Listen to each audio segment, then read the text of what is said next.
Well, isn't this quite the surprise? I did not expect to see a chapter of Magi out today at all. Like, I don't know what dates Magi comes out on, so, wow, that timing, like, that straight up timing, just finished the, catching up to Magi literally, like, less than an hour ago, and then this chapter's out, and I'm like, oh, shit, so, damn.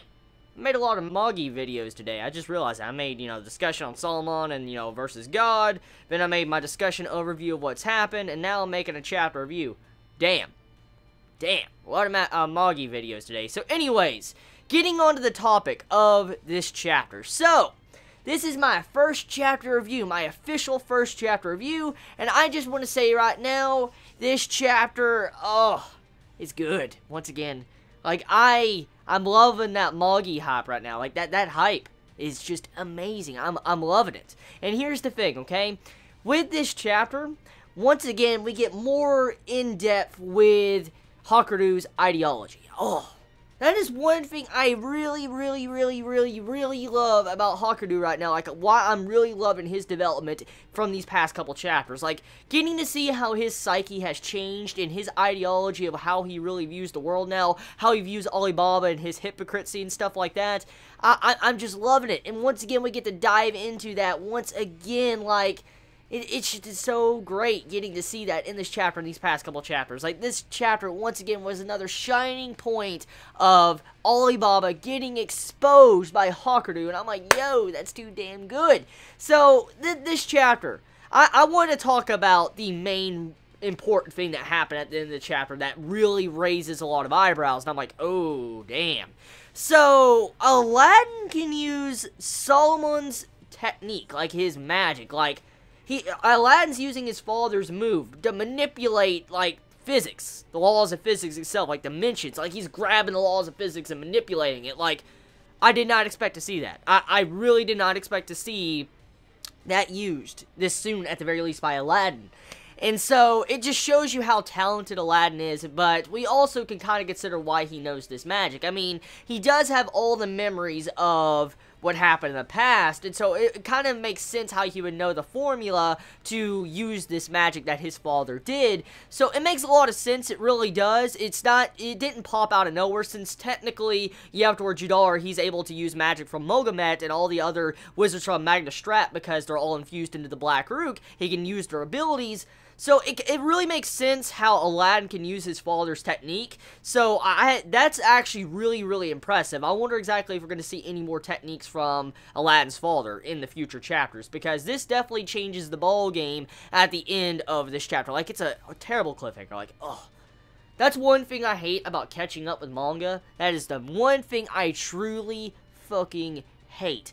When you catch up with a series that is really good, for instance, Magi or Taizai, you have to wait for the next chapter weekly, and it really sucks. It really does, and I already feel it. I already feel the pains of having to wait weekly for the next chapter, but hey, I'd rather be caught up to experience the greatness with all of you.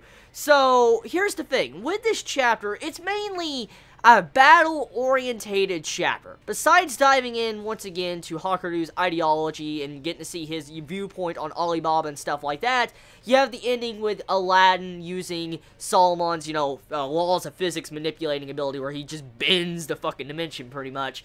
And so, that's simply the chapter, honestly. That really is the chapter. Like, it's a very simple chapter, but it's really good because it continues the battle for where it left off, and I have to say, I like the structure of the battles when it comes to Magi. I really do. That's something I haven't actually discussed yet when it came to the certain videos discussing Magi, but the fights in Magi are beautiful. Like, they really are beautiful. Even these panels that have no dialogue whatsoever, I love how the mangaka dives in and shows us these, like, battle-orientated panels that really flow well. Like, it really flows well, and it would be really awesome in anime format. Like, I bet the animators, when they're looking at some of these panels, are like, oh, damn, this is easy to adapt, because they're just so fluid. And that's exactly what's happening in some of these panels in this chapter, and I love that so much when it comes to Magi, so much. And seeing the fight progress, like, I mean, you have it to where the full Denjin equipped Alibaba and Hakuryuu are going at it in this chapter. I'm like, oh my god, that is just too damn epic. And then you have it to where Aladdin is using, you know, his Ugo, like, sand giants to fight Judar. Judar's beating the shit out of him, and you see, like, this black lightning type shit or flames coming down. And Aladdin looks like he's losing in the middle of this chapter until he reveals his, you know, trump card.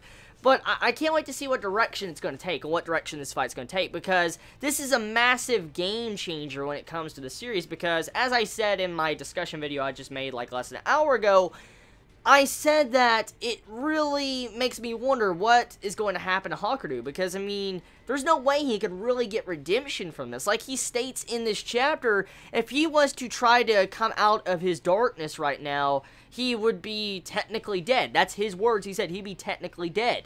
And I'm like, damn.